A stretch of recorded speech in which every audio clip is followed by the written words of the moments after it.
Hello students, स्वागत है हमारे YouTube channel UP board online school में। तो स्टूडेंट्स, आप हमारे चैनल को लाइक, सब्सक्राइब और शेयर कीजिए, क्योंकि आज हम आपको ला चुके हैं एकदम बेहतरीन टॉपिक, इटली का एकीकरण, जो कि आपके सोशल साइंस में कई बार पेपरों में पूछा गया है और बच्चे इसको छोड़ कर आए हैं अपना 4-5 नंबर। ठीक है, तो इसको आप मिस मत कीजिए। मैं आपको एकदम कहानी के बेस पे बताने वाला हूँ, जैसा कि मैं आपको पिछली कक्षा में बताया था। ठीक है, तो डोंट मिस कीजिएगा। ठीक है, तो आइए स्टार्ट करते हैं।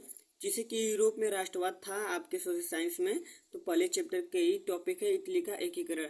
ठीक है, तो वीडियो स्टार्ट करने से पहले आप हमारे फ़ोन नंबर को अपने मोबाइल फ़ोन में ऐड कर लीजिए।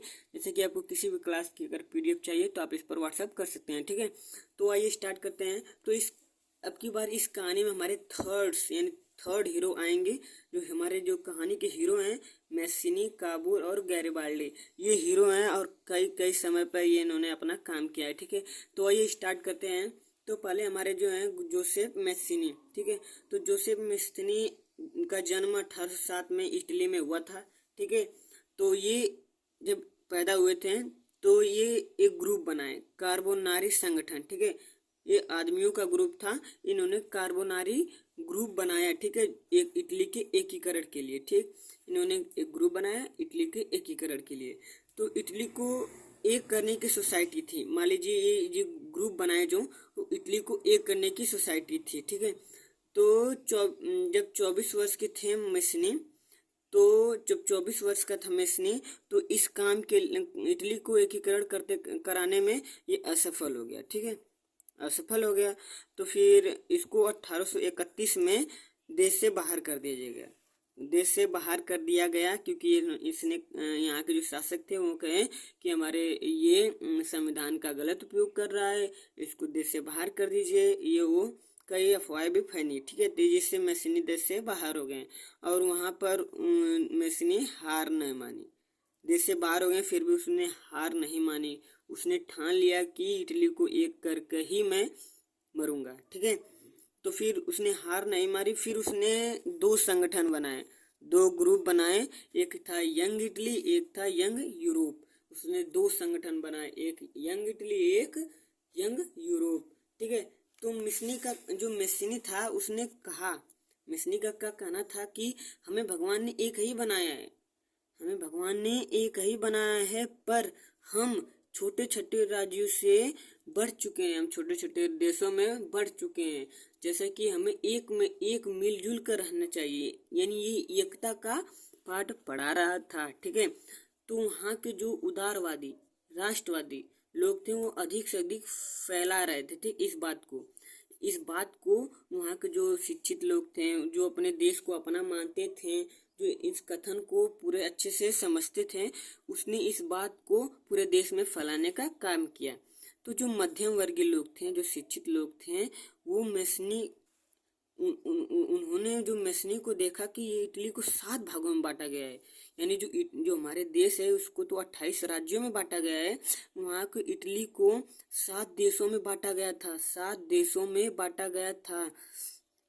तो फिर एक बार वह असफल हो गया, फिर वो एक बार सफल हो गया। एक बार तो असफल हुआ ही था, अब की बार भी वो असफल हो गया। ठीक है, तो अब की बार वो असफल हो गए। तो फिर आए हमारे दूसरे हीरो काबूर जी। ठीक है, काबूर जी आए और ये नए हीरो थे हमारे। तो ये 1810 में नौसेना में थे, 1848 में इटली के संसद हुए और ये इंडोनेशिया के प्राइम मिनिस्टर थे, यानी इनके हाथ में पावर था। ये लोगों को एकीकरण को लेकर मोटिवेट किए, मतलब कि आप उन्होंने जो काबूर जी थे, इन्होंने बताया कि हमारे देश को एक मिल करना चाहिए, एकता का पाठ पढ़ाएं और लोगों को इस बात के प्रति उन्होंने उनको मोटिवेट किया। ठीक है, तो इनको फ्रांस की मदद मिली। इन्होंने जो मोटिवेट किया तो इससे प्रभावित था देश फ्रांस, तो उन्होंने फ्रांस से मदद ली और ऑस्ट्रिया को बाहर करने के लिए इन्होंने विद्रोह कर दिया।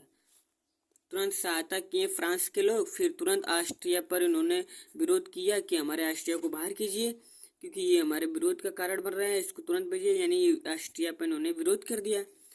तो फाइनली ये सफल हो गए। ठीक है। अब मैसिनी जी तो सफल हो नहीं पाए, तो हमारे दूसरे हीरो आए और उन्होंने पहले ही बार में सफल कर दिए और कुल भागों को मिला दिया। कुछ भागों को इन्होंने कुछ भागों में मिला दिया, यानी इटली को 7 भाग थे तो इन्होंने कुछ भागों को मिला दिया। फिर हमारे तीसरे हीरो आते हैं गैरिबाल्डी जी। अब काबूर जी तो कुछ तो मिला दिए तो इनको कुछ तो चाहिए, तो ये पूरा एकीकरण करने के लिए एक सेना बनाए। फिर ये भी आए तो इन्होंने कहा आप चाहिए, अब मैं देखता हूँ। तो इन्होंने एक फोर्स बनाई और उस सेना का नाम था कुर्ती सेना, ठीक है। तो उस सेना का नाम था कुर्ती सेना। तो उन्होंने कुर्ती सेना के बदौलत 1861 में विद्रोह करते करते इस इटली के एकीकरण को सफल करा दिया, ठीक है। और वहाँ के जो इटली के जो हमारे राजा बने इमैनुएल द्वितीय को इटली का राजा बना दिया गया उस टाइम। यानी इटली को जो एकीकरण करने में हमारे 3 हीरोज का बहुत ही बड़ा रोल है, ठीक है। बहुत ही बड़ा रोल होने वाला है, क्योंकि काबू, मैसिनी और गैरिबाल्डी के बदौलत इटली का एकीकरण होना असंभव था, ठीक है। तो इन्होंने बहुत ही बड़ा कार्य किया। तो जैसा कि आपको इटली का एकीकरण का जो कहानी था, जो स्टोरी था, आई होप आपको पसंद आया होगा और आप समझ भी गए होंगे। तो वीडियो अच्छा लगा तो आप हमारे वीडियो को सब्सक्राइब, लाइक और शेयर कीजिए, जैसे कि आपको अगला वीडियो सबसे पहले मिले और आपको उसको देखकर आप अपने स्कूल के अध्यापकों का दिमाग चौड़ा कर सकते हैं, ठीक है। तो वीडियो अच्छा लगा तो हमारे चैनल को लाइक, सब्सक्राइब और शेयर कीजिए। धन्यवाद।